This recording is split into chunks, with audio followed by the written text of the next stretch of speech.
देशाच्या स्वातंत्र्यापासून सैनिक, खेळाडू आणि विविध क्षेत्रातील व्यक्तींनी देशाचा मान राखला आणि वाढवला आहे, असे प्रतिपादन भारतीय जनता पार्टीचे उत्तर रायगड जिल्हाध्यक्ष अविनाश कोळी यांनी विचुंबे येथे आयोजित तिरंगा पदयात्रेत केले। भारतीय जनता पार्टी पनवेल तालुका पूर्व मंडळाच्या वतीने स्वातंत्र्य दिनाच्या निमित्ताने बुधवारी तिरंगा पदयात्रेचे आयोजन करण्यात आले होते। विचुंबे येथील डी विस्पुते कॉलेजपासून सुरू झालेली ही पदयात्रा green valley building, Shivam society, ग्रामपंचायत कार्यालय, विचुंबे गाव, वरची आळी आणि मरियाई मंदिरापर्यंत मार्गक्रमण करत देवद येथील विठ्ठल रखुमाई मंदिराच्या परिसरात सांगता झाली। यावेळी बोलताना अविनाश कोळी म्हणाले, देशाच्या स्वातंत्र्यापासून सैनिकांनी सीमेवर लढून देशाचे रक्षण केले आहे। खेळाडूंनी आंतरराष्ट्रीय स्तरावर देशाचा मान वाढवला आहे, तर विविध क्षेत्रातील व्यक्ती आणि नागरिकांनीही देशाच्या प्रगतीत योगदान दिले आहे, असे सांगितले। तसेच येत्या स्वातंत्र्य दिनी घरोघरी तिरंगा फडकावून राष्ट्रीय एकात्मतेचा संदेश देण्याचे आवाहन केले। या पदयात्रेत भाजपचे राज्य परिषद सदस्य अरुण शेठ भगत, जिल्हा परिषदेचे माजी सदस्य राजेंद्र पाटील, अमित जाधव, धनराज विस्पुते, एकनाथ देशेकर, पळसपे विभागीय अध्यक्ष अनेश ठवळे, पनवेल तालुका पूर्व मंडळ अध्यक्ष भूपेंद्र पाटील, सरपंच प्रमोद भिंगारकर, उपसरपंच साधना वाघमारे, आनंद ढवळे, बळीराम पाटील, कमला देशेकर, संदीप वाघमारे, गुरुनाथ म्हात्रे, यतीन पाटील, युवा मोर्चा तालुका सरचिटणीस विश्वजित पाटील, श्रावणी भोईर, अनंता गायकवाड, चेतन भिंगारकर, प्रगती गोंधळी, किशोर सुरते, अविनाश गायकवाड, अनिल भोईर, आनंद गोंधळी, चेतन सुरते, धनंजय भोईर, महेश भिंगारकर, स्वाती पाटील, निलेश वाघमारे यांच्यासह पदाधिकारी, कार्यकर्ते आणि नागरिक मोठ्या संख्येने उपस्थित होते। पदयात्रेदरम्यान देशभक्तीपर घोषणांनी परिसर दुमदुमून गेला होता। आपल्या सगळ्यांना प्राणांहून प्रिय असा तिरंगा झेंडा आपल्याला हे स्वतंत्र झाल्यापासून देशाच्या सीमेवर लढणारे सैनिक असतील त्यांच्याप्रमाणे आपण या ठिकाणी देशाची मान उंचावणारे सगळे खेळाडू असतील, अन्य सगळ्या क्षेत्रामध्ये भरारी घेणारे सगळे व्यक्ती असतील, प्रत्येकाने देशाचा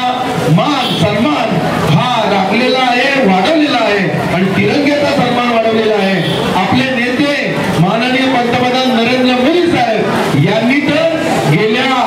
14 सालापासून प्रत्येक ठिकाणी देशामध्ये प्रदेशामध्ये ज्या ज्या ठिकाणी गेले त्या ठिकाणी आपल्या देशाची मान कशी उंचावेल याच्यासाठी म्हणून सतत प्रयत्न केला आणि आपल्या देशाची बाजू ही भक्कमपणे मांडली आणि त्याच्यामुळे आपला देश जो प्रगतीपथावर गेलेला आहे, आपला देश जगामध्ये सगळेजण आता भारताला एक वेगळ्या नजरेने बघायला लागलेले आहेत आणि त्याचं सगळ्यांना आपल्याला अभिमान आहे आणि म्हणून आपल्याला आज आपण तिरंगा रॅली काढलेली आहे। परवाच्या दिवशी 15 तारखेला प्रत्येक नागरिकांनी सगळ्यांनी आपल्या घरावर हा तिरंगा ध्वज लावायला पाहिजे।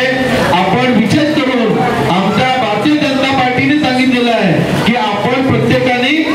घरातल्या लहान मुलांच्या हस्ते हा ध्वज तिथे फडकवायचा आहे। लहान मुलाच्या हातात ध्वज द्यायचा, त्याचा फोटोही काढायचा, दिवसभर तो ध्वज हा आपला सन्मानाने राहिला पाहिजे आणि संध्याकाळी काळोख होण्याच्या अगोदर तो झेंडा आपला काढला पाहिजे। पण लहान मुलांच्या हस्ते प्रत्येक घरावर झेंडा फडकला पाहिजे। त्याचा फोटो जो आहे तो फोटो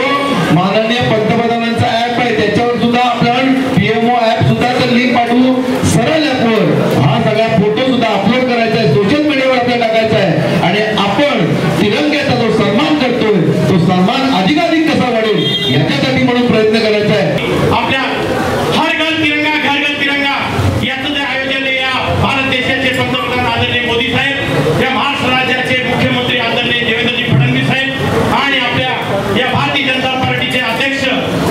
आदरणीय चव्हाण साहेब यांनी सूचना केल्याप्रमाणे आपण हर घर तिरंगा घर घर तिरंगाची रॅलीचं आयोजन संपूर्ण या महाराष्ट्रामध्ये आपण करतोय, या भारतामध्ये करतोय आणि म्हणून आज या विचुंब देवत ग्रामपंचायतीच्या आधी सुद्धा आम्ही पनवेल महानगरपालिका विस्पुते कॉलेज आणि पिल्ले कॉलेजच्या माध्यमातून सगळी रॅली संपली आणि म्हणतो मित्रांनो, भारतीय जनता पार्टीचं ब्रीदवाक्य आहे, प्रथम देश आणि नंतर पार्टी आणि नंतर सुद्धा आपण, पण देशाला प्राधान्य दिलं गेलं पाहिजे आणि म्हणून या तिरंगा रॅलीचं आयोजन आपण करतो आणि या स्वातंत्र्य दिनानिमित्त, या 75 वर्षाच्या दिनानिमित्त आज या भारत देशामध्ये वेगळा जल्लोष निर्माण झालेला आहे आणि म्हणून मी आपल्या सगळ्यांना सांगू, विद्यार्थ्यांना आपण जेव्हा घरी जाल तेव्हा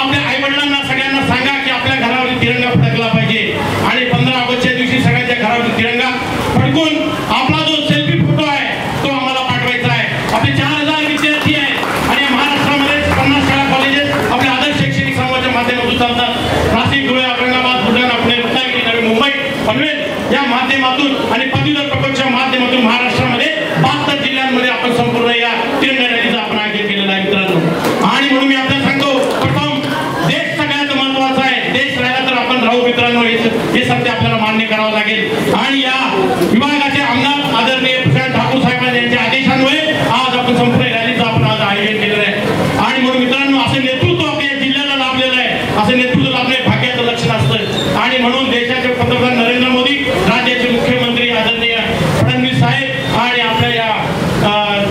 बीजेपीचे प्रदेश अध्यक्ष आदरणीय रवींद्र चव्हाण साहेब आणि आपल्या विभागाचे आमदार आदरणीय प्रशांत ठाकूर असं नेतृत्व